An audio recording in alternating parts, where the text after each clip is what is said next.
Buenos días, profesor. Mi nombre es José María Delgado Toribio. Bueno, ¿qué diferencia existe entre los datos simples y los datos agrupados por intervalo? Bueno, en los datos simples no hay necesidad de agrupar las muestras que obtenemos, a diferencia de los datos agrupados por intervalos, en los cuales sí tenemos que agruparlos en clases y con la frecuencia de cada una de estas. El tipo de datos que se pueden analizar con los datos simples son números enteros, números reales, cadenas de caracteres y valores lógicos. ¿Qué tipos de datos se pueden analizar en los datos agrupados por intervalos? Bueno, se pueden analizar marcas de clases, límites de clase, así también como las frecuencias absolutas y también las frecuencias absolutas acumuladas y frecuencias absolutas relativas. También tablas de frecuencias y también frecuencias acumuladas o no. Bueno, las marcas de clase que se calculan como el promedio de los son como el promedio de los límites superior e inferior de la clase. Las frecuencias absolutas de clase se obtienen contando el número de datos que caen en el intervalo correspondiente y a partir de estas se calculan frecuencias absolutas acumuladas y relativas, acumuladas o no, de clase. La tabla de frecuencias incorpora los intervalos de la clase, las correspondientes marcas de clase y las frecuencias, ya sean absolutas, relativas, acumuladas o no, de cada clase. Lo que representa un histograma es que representa la variable en forma de barras, donde la superficie de cada barra es proporcional a la frecuencia de valores representados. Este es un tipo de representación gráfica. ¿Qué representa un polígono de frecuencia? Bueno, es una clase de gráfico que se crea a partir de un histograma de frecuencias. En estos histogramas se emplean columnas verticales para reflejar frecuencias. En el polígono de frecuencias se realiza uniendo los puntos de mayor altura de estas columnas. La representación gráfica circular se divide en sectores. Cada uno muestra el tamaño de un fragmento de información relacionado. Los gráficos circulares suelen utilizarse para mostrar tamaños relativos de partes de un todo.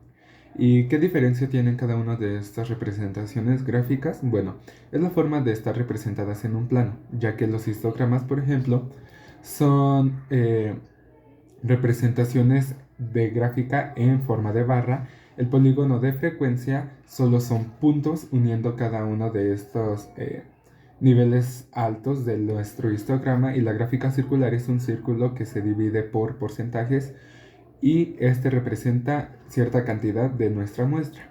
¿Qué es una medida de tendencia central? Bueno, es el número ubicado hacia el centro de la distribución de los valores de una serie de observaciones en la que se encuentra ubicado el conjunto de datos. ¿Qué es una media descriptiva? Bueno, la media descriptiva es el valor numérico que resume la información contenida en un conjunto de datos, los cuales pueden calcularse a partir de los datos de una muestra o los datos de una población.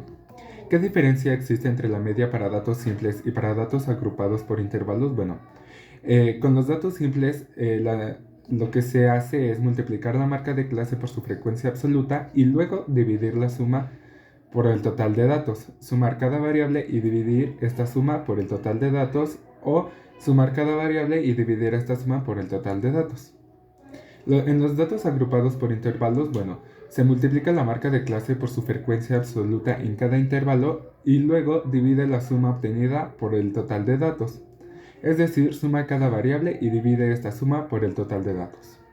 ¿Qué diferencia existe entre la moda para datos simples y para datos agrupados por intervalos? Bueno, con los datos simples es el valor que aparece con mayor frecuencia en un conjunto de datos, y en los datos agrupados por intervalos es la que se calcula por medio de la frecuencia absoluta del intervalo anterior al modal y frecuencia absoluta del intervalo posterior al modal. Bueno, ¿qué elementos se usan para realizar el histograma en datos agrupados por intervalos? Bueno, se utilizan los intervalos de menor a mayor, y ese va en el eje de las abscisas, o sea, en el eje horizontal, y también se utilizan las frecuencias absolutas de cada uno de los intervalos, el cual va a estar presentado en el eje de las ordenadas, o sea, en el eje vertical. Y bueno, después de esto se dibujan barras rectangulares de anchura igual y proporcional al intervalo. ¿Qué elementos se utilizan para realizar el polígono de frecuencias en datos agrupados por intervalos? Bueno, el polígono de frecuencias se usa formando o uniendo los extremos de las barras de un diagrama de barras mediante segmentos. También se puede realizar trazando los puntos que representan las frecuencias y uniéndolos mediante segmentos. ¿Qué elementos se usan para realizar la gráfica circular de datos agrupados por intervalos? Bueno, este es un gráfico el cual se utiliza para representar frecuencias, porcentajes y proporciones, el cual suele usar con variables cualitativas, ya que es una variable cuantitativa puede generar confusiones. Y bueno, de mi parte esto sería todo. Agradezco su atención y su tiempo. Buena tarde, profesor. Muchas gracias.